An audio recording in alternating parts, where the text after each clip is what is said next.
para dar início a uma importante entrevista. Vamos falar de G7 com o diplomata Marcos Azambuja, que foi embaixador do Brasil na França e na Argentina e atualmente é conselheiro emérito do CEBRI, o Centro Brasileiro de Relações Internacionais. Tudo bem? Bem-vindo aqui ao Live CNN. Obrigado, foi um prazer. Embaixador, queria ouvi-lo sobre esse convite específico do Zelensky ao presidente Lula. Não é a primeira vez, quando eles conversaram por videoconferência, esse convite já havia sido feito, o Lula saiu pela tangente. Qual a possibilidade disso acontecer, dada a postura do Brasil em relação ao conflito na Ucrânia, de neutralidade, que muitas vezes, pelas falas do próprio Lula, soou como um apoio à Rússia? Olha, o Brasil está lá em Hiroshima como convidado. O convidado não participa do processo substantivo de tomada de decisões. O que foi decidido pelo G7 foi decidido por eles, sem nossa audiência. Portanto, o Brasil não é necessariamente parte de nenhuma decisão do G7. Nós somos apenas um convidado que se sente, evidentemente, agradado pelo convite, mas somos convidados porque a próxima reunião do G20, em que nós ocupamos a presidência, deve ter esse caráter preparatório. O que aconteceu é que o G7 resolveu transformar um pouco essa reunião de Hiroshima num momento de triunfo ou de visibilidade intensa para o presidente Zelensky. É absolutamente direito deles fazer isso. São os países que armam, municiam e apoiam o governo da Ucrânia, de modo que o que eles estão fazendo é criar uma oportunidade que o Zelensky tem acesso a líderes que normalmente não o veriam ou talvez não o recebessem. Então o Brasil tem aquela situação delicada. Ele não pode nem ofender os que o convidaram, nem parecer que ele está sendo instrumento de uma política que não é necessariamente a sua. Então nós temos de agir com grande cautela. Quer dizer, o Brasil tem posições sobre a Ucrânia de grande clareza. Eu não gosto da palavra neutralidade. A neutralidade é uma palavra que depois nós podemos falar sobre ela. O Brasil condenou a invasão no Conselho de Segurança e na Assembleia Geral.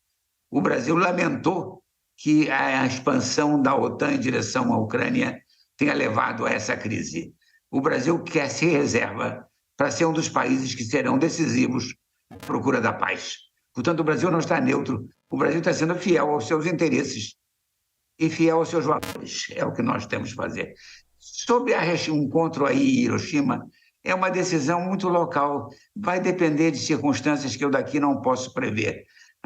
O presidente Lula tem uma longa experiência, ele saberá encontrar o Zelensky e não dizer nada que nos comprometa ou que vá além do que nós iremos dizer.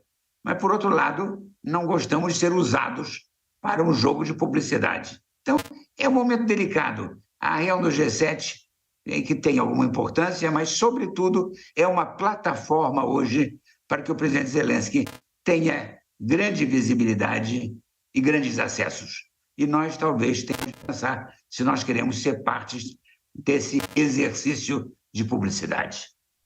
Outros dois pontos, embaixador, para a gente discutir em relação ao discurso do presidente Lula lá no G7, né? A gente estamos com isso na nossa tarja, sobre a cobrança feita em relação ao FMI.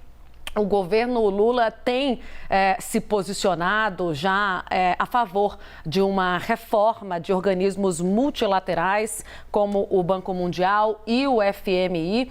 Eu gostaria de entender melhor, né? Há dentro do governo essa visão de que essas entidades exigem contrapartidas aos empréstimos, como, por exemplo, privatizações que atendem a interesses de países ricos. Como é que essa posição, embaixador, pode ser vista pelos membros do G7? Olha, o Brasil tem defendido há muito tempo uma coisa mais ampla, que é a reforma do sistema das Nações Unidas. Você sabe que tudo isso foi criado em 46, 47, 48, é o chamado sistema de Bretton Woods, Banco Mundial, Fundo Monetário Internacional, o GATT, que virou depois a Organização Mundial do Comércio.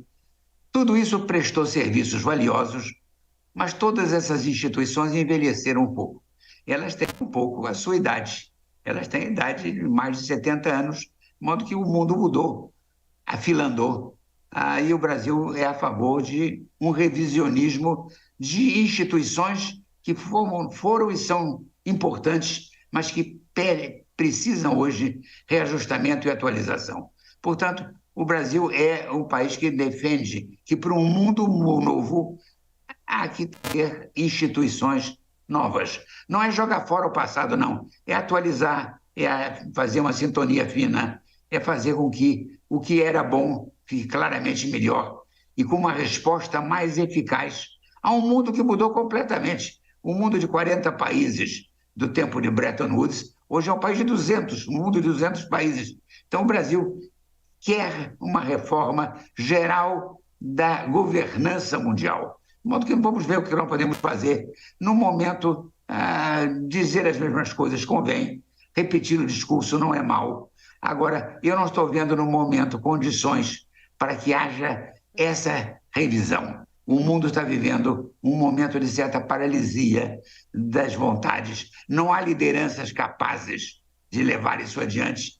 De modo que eu acho que o Brasil tem de manter, de certa maneira, a linguagem, mas sem grande esperança de que o Conselho de Segurança seja modificado, que o Banco Mundial mude a sua estrutura. Portanto, é importante manter o discurso, manter a narrativa nossa, mas com pouca esperança de que isso tenha resultados no curto prazo. O curto prazo me parece muito estéril de resultados e eu não sou um otimista de curto prazo na Organização Mundial. Embaixador, tenho uma curiosidade, gostaria de ouvir a sua avaliação antes da gente fechar a nossa entrevista sobre essa agenda internacional. Digo isso porque, acompanhando daqui, fico em Brasília, no Palácio do Planalto, como setorista de política. A gente tem ouvido algumas críticas já começando a surgir em relação às viagens do presidente Lula. Ele sempre colocou isso como pauta prioritária, né? Fazer do Brasil novamente um protagonista, né, internacional. Desde a campanha ele prometia, vou viajar bastante, mas daqui do Brasil, a gente que está ali na Praça dos Três Poderes, ouvindo muito Congresso Nacional e as críticas que surgem de lá, às vezes a gente fica na dúvida, né? Porque a casa está um pouco desarrumada por aqui, ô embaixador. Essas viagens, elas são mesmo necessárias? São viagens que são que estão, de fato, realocando o Brasil nesse espaço de protagonismo? Como que o senhor enxerga toda essa agenda internacional? Porque a gente sabe que até o final do ano já tem muitas viagens agendadas pelo presidente da República. Eu queria entender qual é o efeito desses retornos aí a esses países e dessa repactuação com muitas nações que estavam distanciadas do Brasil em razão da gestão Bolsonaro. Tinha havido pouco tráfego diplomático brasileiro nos anos anteriores. Pouca gente vinha a Brasília e o presidente do Brasil, então, não era muito convidado para ir lá fora. Portanto, havia um déficit de movimento, de idas e vindas, de participação lá fora e de atração aqui dentro. O que está havendo é uma correção. Toda correção tem de ter o cuidado de não ir além da dose necessária. Quer dizer, o corrigir o passado é necessário, é útil, mas não pode transformar isso agora num processo interminável de movimentação, porque o Brasil ainda é governado de Brasília, em Brasília, para os brasileiros. Portanto, eu sou muito favorável à movimentação generosa do presidente, dos seus ministros principais ligados à relação internacional, mas eu não quero uma presidência itinerante. Eu não quero uma presidência que esteja ausente do seu centro, do seu foco. De modo que isso, olha, é uma questão de dose, de encontrar o ponto de equilíbrio em que o Brasil volte a ser o grande ator que ele naturalmente é, sem que isso passe a ser uma atividade que se explique em si mesma. No momento, a minha impressão é que nós estamos chegando um pouquinho a uma overdose, uma sobredose de movimentação. Um pouquinho menos era melhor, mas veja bem que eu uso os próprios diminutivos apropriados. Um pouco menos, um pouquinho menos. As minhas dosagens são quase homeopáticas, de modo que a minha conclusão é de que o Brasil deve se fazer visível aqui dentro e lá fora. E, sobretudo, vamos fazer uma coisa que resolve as duas coisas. Viajar um pouco menos e trazer mais gente para cá. E, portanto, fazer mais um turismo de recepção, de trazer líderes ao Brasil. E eu creio que a nossa presidenta do G20 dará essa oportunidade. O importante é que o Brasil está em campo. Tem sido considerado necessariamente um interlocutor. Eu vi um momento que me parece crucial, desculpe eu insistir nisso. Quando o presidente não foi à China por uma pneumonia, eu pensei que a China fosse adiar a viagem por alguns meses. Adiou por dias, o que mostra que o Brasil hoje é um interlocutor necessário. As agendas se organizam para que o Brasil possa estar presente. Isso é prestigioso para nós. Mostra que o Brasil hoje tem uma voz e uma posição que importam. O Brasil está quase chegando àquela posição de país do diretório do poder, central no processo de tomada de decisões. Isso exige mobilidade, mas não pode. Veja bem, todos que estavam lá em Hiroshima são pessoas muito ocupadas também e foram lá. Quer dizer, os convidados estão lá, o Modi da Índia está lá, os outros estão lá. Em outras palavras, o convívio internacional hoje é parte da governança internacional. Vamos dosar bem isso, mas não inibir a presença do Brasil, onde o Brasil é chamado.